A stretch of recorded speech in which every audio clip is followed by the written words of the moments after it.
여러분 안녕하십니까? NBS 투데이입니다.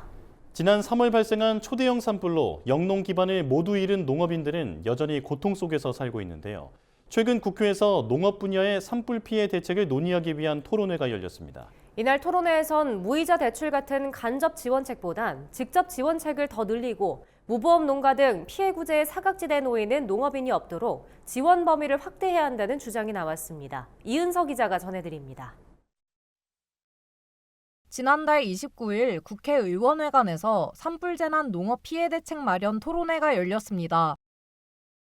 화마로 하루아침에 키우던 농작물과 농업 생산시설을 전부 잃은 농업인들은 눈물로 피해를 호소했습니다.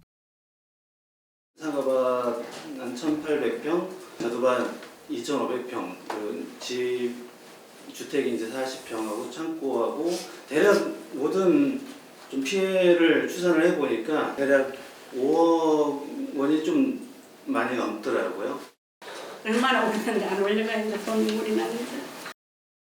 전문가들은 산불이 농업 분야에 입힌 피해가 특히 치명적이라고 입을 모았습니다.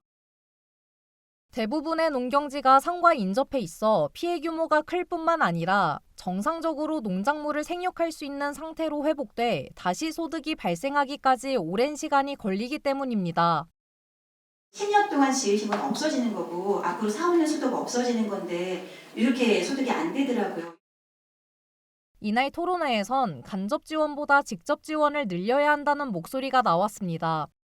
재난지원의 대부분이 무이자 대출 같은 간접 지원책인데 이 같은 지원은 결국 피해 농가가 갚아야 할 부채라는 겁니다.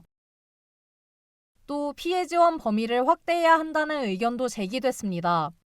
농작물 재해보험에 가입하지 못한 농업인들이 사각지대에 놓여 있어 지원에서 배제되고 있기 때문입니다. 재해보험에 가입하지 못하는 품목, 송이처럼 그리고 품종, 그리고 지역 등등 물론 지금 많이 정부는 확대하고 있긴 하지만 여전히 사각지대에 위치해 있는 농민들이 많고 이날 토론회에 참석한 김영수 농식품부 농촌정책과장은 농가들이 하루빨리 일상으로 돌아갈 수 있도록 농업계의 의견을 수렴하고 제도적으로 뒷받침하겠다고 밝혔습니다. MBS 이은서입니다.